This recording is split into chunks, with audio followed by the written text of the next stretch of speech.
So I've said many times that the most important equation in terms of your training is going to be D over M, discipline over motivation. Because your discipline is what's going to get you from A to B, because your motion and your motivation is going to be up and down all over the place. You have to be more disciplined, but you do have to recognize also that you are an emotional creature. You're a human being. So the primary thing that motivates us is moving to reduce and eliminate whatever pain that we are feeling, right? So there's basically two ways to look forward what you're trying to do, right? Simplified, but there's, moving towards what you want, which is an approach, and moving away from what you don't want, which is an avoidance motivation, okay? So which one is stronger? Well, it depends on context, and it depends on what it is that you're trying to do, but the important part is you have to understand the psychology behind it, because you have to understand your own psychology, because you have to fix your head if you want to fix your body. Because your head is all fucked up and you're telling yourself stories about why you're doing it and you're blowing off workouts because you're mind fucking yourself, then you're never going to get from point A to point B.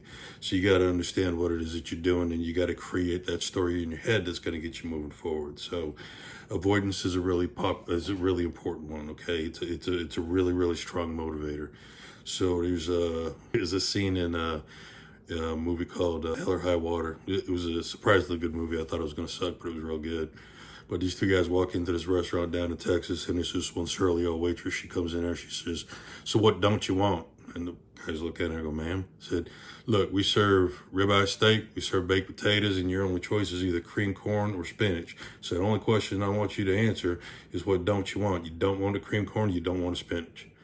Boom. Okay. Well, obviously, there's your avoidance. So what don't you want? What you have to understand and you have to define for yourself is what don't you want. A lot of people that I know who have turned their lives around and turned things around in terms of their, I guess, generational bullshit that we all carry, right? Is you see people around you who have done things with their life that you absolutely do not want to emulate on any level, right? Without getting into it, my family, there was a whole lot of alcohol overconsumption for generations above me, generations behind me, and it was all around me all the time. I don't drink that much because I saw them, how they ended up, what they ended up doing. I don't want any part of it. I'm not saying that I'm like a complete teetotaler. I'll never have a beer or anything else like that. German background. After all, if I get some schnitzel in front of me, I'm gonna have a nice cold beer. But it's not a crazy amount like I was raised being. So that's an avoidance, because I saw those people. I don't want to be like them. I don't want anything to do with them. I don't want anything in my life to emulate what they're doing. So that was my avoidance. And that's a very strong motivator. And another strong motivator that you have to understand too is there's changes that we cannot avoid unless we take an active part in avoiding it, in terms of as we age, in terms of losing muscle, in terms of losing flexibility, balance, and all those things that are gonna very, very negatively affect our physicality, our mentality, our health overall, not just conditioning, not just fitness, not just strength, but heart disease, cancers, arthritis, et cetera, et cetera, et cetera. You want to avoid those things, because we have all seen people. I get people who are my age and younger I played ball with who are already getting, hip replacements, knee replacements, shoulder replacements. No, thank you. I'll go ahead and make sure that I'm doing what I need to do to avoid that kind of a situation coming up. So avoidance is very, very strong, and it's a very strong motivator, but you have to understand too that if that's your sole focus and that's the sole thing that you're doing, it tends to make everything be a grind, right? So it's like, I'm doing this because I have to, not because I want to. I'm doing this because of this and this and this and this. And you're getting into, again, that whole emotional aspect of turning it into like a second job, basically. Oh, I don't really want to go to work today, and I don't want to go out in my garage or don't go to the gym or do whatever, because that's like another job. It's something I have to do, and it's a checkbox I have to make up.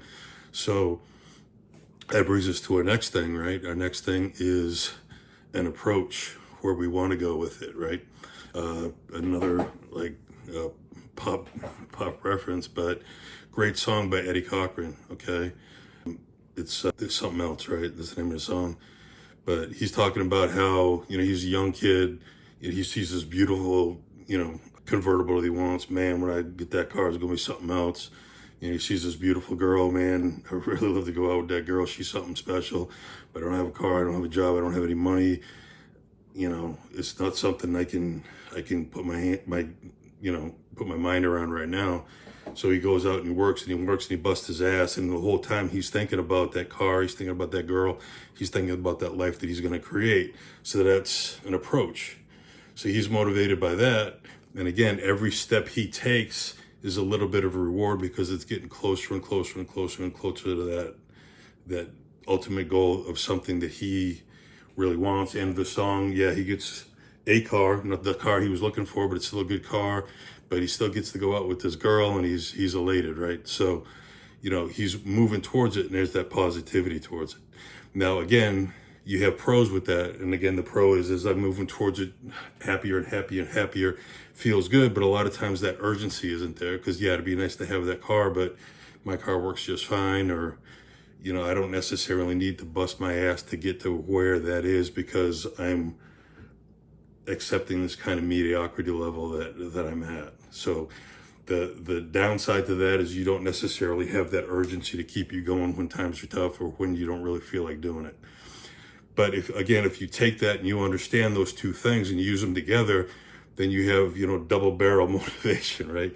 You understand that there's very severe consequences to not doing what you want to do health-wise. There's very severe consequences rather to not doing and reaching the specifics that you want to reach in terms of avoidance of a lifestyle and a situation that you've made up your mind and you've decided that I am not going to go down that road.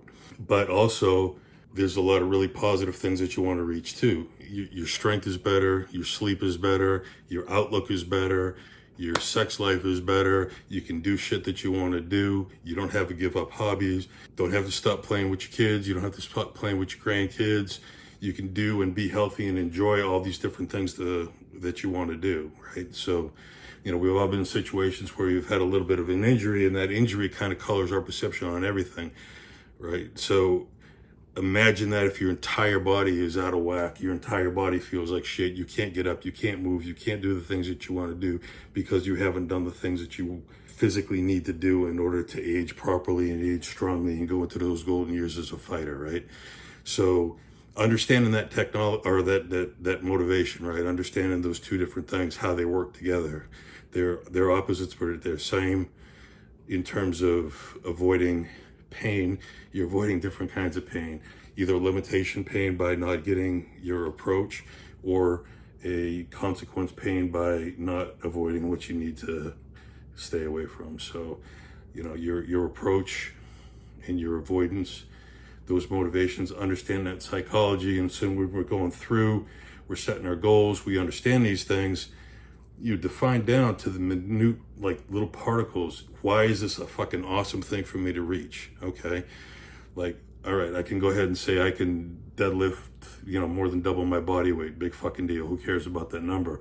But I'm fucking strong, and I'm stronger than my kid, and my kid is motivated by that. And if he gets a little rambunctious, little 22-year-old some bitch tries to come at me, hey, I can still waste him, right?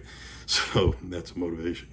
So there you go, right? So understanding those different types of things, but that strength I developed doing those deadlifts, that strengthened my spine, through my legs, my hips, helped me out doing my day-to-day stuff as well. So again, keep those things in mind. Your avoidance, what don't you want? What do you want? How are you moving to them? What is the downside of not reaching them? What is the upside of reaching them? And keep it moving. And, you know, like always, stay steady, stay strong.